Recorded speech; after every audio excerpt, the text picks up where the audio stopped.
नमस्कार। आज का विषय है समय। शीर्षक है समय की अहमियत। वैश्विक स्तर पर आज जागरूक बुद्धिजीवी वर्ग के लिए समय शोध का विषय है। हालांकि समय का सदुपयोग करना भारतीय संस्कृति का तो हिस्सा ही है, जिसे हमारे पूर्वजों द्वारा कर्म ही पूजा है से जोड़कर हमारा संस्कार बना दिया गया है।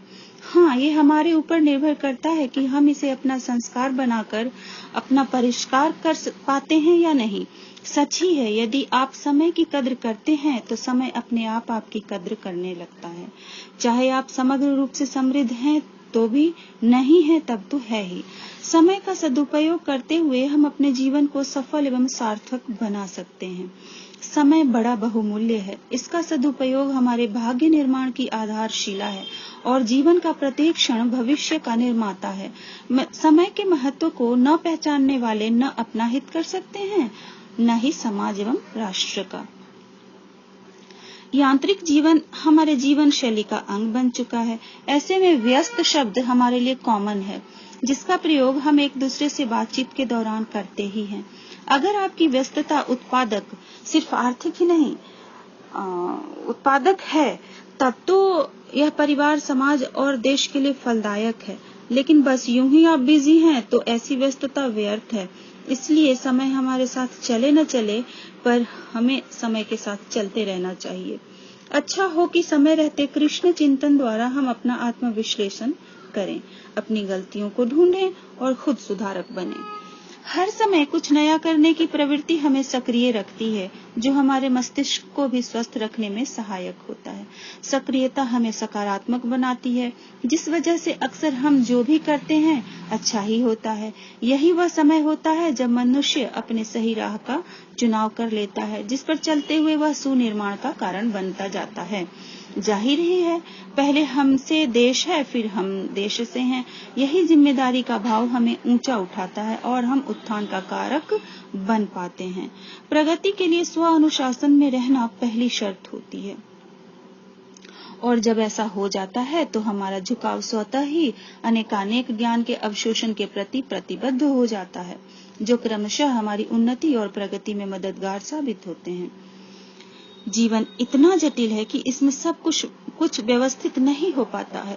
जीवन की इसी जटिलता को समय नियोजन की मदद से आसान किया जा सकता है और फिर इसके जादुई प्रभाव से हम व्यवस्थित जीवन शैली का हिस्सा बन सकते हैं।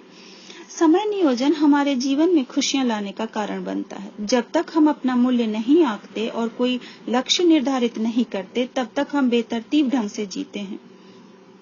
यानी समय प्रबंधन का मुख्य सूत्र है अपने जीवन मूल्यों को पहचानना और फिर लक्ष्य निर्धारित करना। लक्ष्य निर्धारण करने के बाद हम उस काम की प्राथमिकताएं तय करते हैं और बारी बारी से समय अनुसार उसे करते हैं। वैसे कोई भी कार्य शुरू करना अपने आप में कठिन प्रतीत होता है, पर जब हम समय नियोजन के सिद्धांत को अपने जीवन में अपना लेते हैं तो यह सहज हो जाता है। सही ही है कि समय तो हम सबके पास एक जैसा ही है। जरूरत है तो सिर्फ नियोजन के महत्व को पहचानने की। छात्र जीवन के लिए तो यह सबसे ज्यादा महत्वपूर्ण है, क्योंकि छात्र जीवन तो संपूर्ण जीवन का आधार होता है। सोना, सैर सपाटा करना, खेलना आदि जीवन के आवश्यक अंग तो हैं, पर इनकी सीमा तय होनी चाहिए। टीवी और फिल्में देखना, ड्राइविंग करना, चैटिंग करना, मोबाइल पर गप्पे लड़ाना किसे अच्छा नहीं लगता, लेकिन ये सभी टाइम किलिंग डिवाइसेस हैं। इनका उपयोग तो हमेशा सावधानी से ही करना चाहिए, वरना ये सभी हमें अपनी गिरफ्त में लिए बिना नहीं चूकती। ये आदतें वक्त तो बर्बाद करती ही हैं, हमें अपने लक्ष्य से भी भटका सकती हैं। हाँ, अगर हम समझदार हैं तो इनका उपयोग अपने लक्ष्य को पाने में सहयोगी एवं उपयोगी उपकरण के तौर पर कर सकते हैं, और ऐसा तभी संभव है जब हमें समय नियोजन करने की कला आती हो। फ्रैंकलिन रूजवेल्ट ने भी कहा है, अगर तुम्हें अपने जीवन से प्रेम है तो समय को व्यर्थ मत गंवाओ, क्योंकि जीवन इसी से बनता है। आचार्य चाणक्य ने कहा है, समय का ध्यान नहीं रखने वाला व्यक्ति अपने जीवन में निर्विघ्न नहीं रह पाता है। महान व्यक्तियों का जीवन इतिहास इस बात का साक्षी है कि उनका एक एक पल गिना हुआ था। उनके तो प्रत्येक कार्य का समय तय था। हम महात्मा गांधी की उस पंक्ति को कैसे भूल सकते हैं कि जिस दिन मित्रों के वेश में हमारे सामने आते हैं और प्रकृति की अमूल्य भेंट हमें सौंप जाते हैं। अगर हम उनका उपयोग ना करें तो वे चुपचाप लौट जाएंगे।